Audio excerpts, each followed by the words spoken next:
নমস্কার বন্ধুরা, সবাইকে স্বাগত জানিয়ে আজকের ভিডিওটি শুরু করলাম। ভিডিওর শুরুতেই নিয়ে নিয়েছি দুটো শসা। শসাগুলোকে ছোট ছোট করে কেটে নিয়েছি, আর শসার পাশেই নিয়ে নিয়েছি একই সাইজে কেটে রাখা ছোট ছোট আলু। তারপর একটি কড়াইতে দিয়ে দিচ্ছি সাদা তেল। আচ্ছা, এবার বলুন তো এটা কবেকার রেসিপি হতে পারে? এই যে গত রবিবার রথযাত্রা গেল, তো ওই দিন পাঁপড় ভাজা খাওয়ার জন্য পাঁপড় আনা হয়েছিল। তো ভাবলাম পাঁপড় দিয়ে একটা ইউনিক রেসিপি করা যাক না। এদিকে কথা বলতে বলতে পাঁপড়গুলো আমার ভাজা হয়ে গেছে।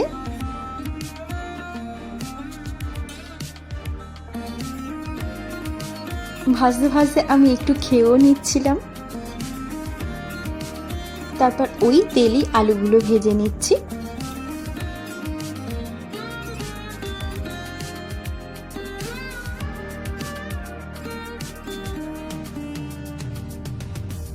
আলুতে একটু নুন দিয়ে দিচ্ছি। আলুটা ভাজা হতে থাকুক, ওদিকে একটা মশলা বানিয়ে নিই। একটি বাটিতে নিয়ে নিয়েছি 1 চামচ মতো টক দই। তাতে দিয়ে দিচ্ছি একটু হলুদ গুঁড়ো, একটু আদা বাটা, একটু জিরে বাটা আর একটু কাঁচা লঙ্কা বাটা। সবগুলো ভালো করে মিক্স করে নেব। কিছুটা মিক্স করার পর তাতে মধু অ্যাড করে দেব।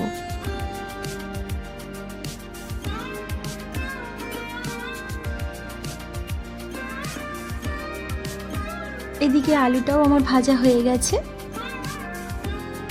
আলুটা তুলে নিয়ে ওই তেলেই দিয়ে দিচ্ছি একটা শুকনো লঙ্কা আর একটু গোটা জিরে।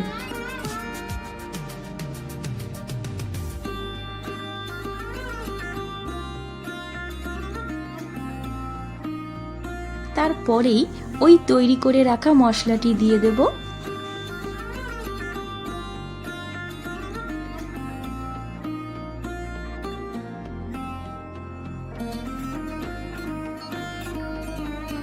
দিয়ে দিচ্ছি সামান্য একটু হিং গোলা জল। কোনো রেসিপি ঠিক ততক্ষণ কোনো পুজোর স্পেশাল রেসিপি হয়ে ওঠে না যতক্ষণ না সেটা থেকে হিঙের ফ্লেভার আসছে। যদিও সম্পূর্ণ এটা আমার মতামত। এখানে কয়েকটা কিশমিশ অ্যাড করে দিয়েছি। অন্যদিকে নিয়ে নিয়েছি একটা পাকা আম। আমটা কেটে এক ফালি নিয়ে তার ভিতরের অংশটা নিয়ে মিক্সিং জারে দিয়ে ব্লেন্ড করে নেব। আজ থেকে বেশ কয়েক বছর আগে আমাদের এখানে রান্নার এক প্রতিযোগিতার আয়োজন হয়েছিল। তো সেখানে বলা হয়েছিল ফল দিয়ে যে কোনো রেসিপি বানাতে হবে, আর আমি এই রেসিপিটা বানিয়ে ফার্স্ট প্রাইজ নিয়ে এসেছিলাম।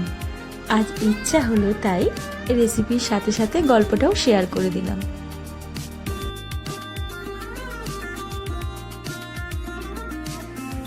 আচ্ছা, এই পর্যায়ে আমের পাল্পটি কড়াইতে দিয়ে দেব।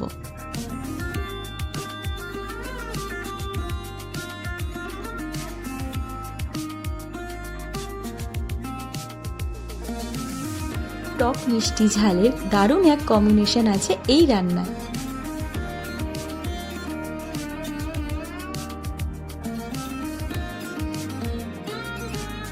এবারে ছোট ছোট করে কেটে রাখা শসাগুলো দিয়ে দেব।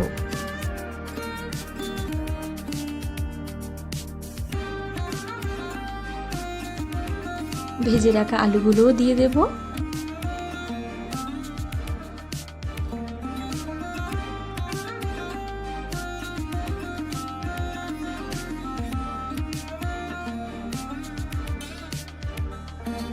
স্বাদ মতো নুন দিয়ে দিলাম।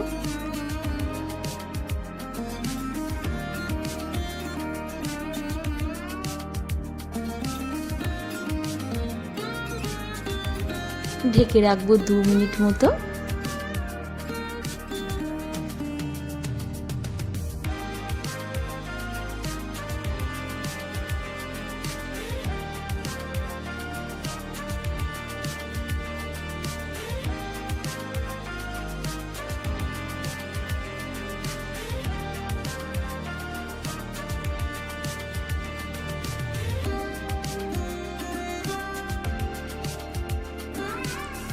নিরামিষ দিনে বা যে কোনো পুজোর দিনে এই রেসিপিটা বানিয়ে খেতে পারেন। আশা করছি কারোরই ভালো বই খারাপ লাগবে না। এখানে আমি জলের বদলে দুধ অ্যাড করছি, আর এটা দিয়েই গ্রেভিটা হবে। প্রতিযোগিতার দিনে কিন্তু আমি এখানে নারকেল দুধ ব্যবহার করেছিলাম, যেহেতু নারকেলও একটা ফল, কিন্তু আজ নর্মাল দুধ দিয়ে রান্নাটা করেছি।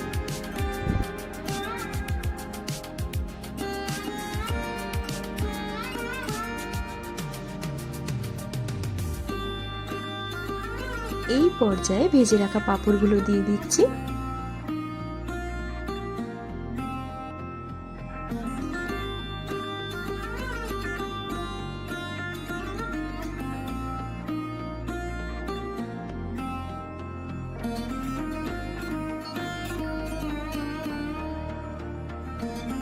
ওই 1 থেকে 2 মিনিট মতো আবারও ঢেকে রাখবো। ব্যাস, কত সহজে রান্নাটা হয়ে গেল। তো বন্ধুরা, আজকের আমার এই রেসিপি কেমন লাগলো কমেন্ট করে অবশ্যই জানাবেন। আর ভালো লাগলে একটা লাইক দিয়ে দেবেন, শেয়ারও করে দেবেন। আর চ্যানেলে নতুন এসে থাকলে চ্যানেলটিকে সাবস্ক্রাইব করে পাশে থেকে যাবেন। আজ তাহলে আসি, ধন্যবাদ।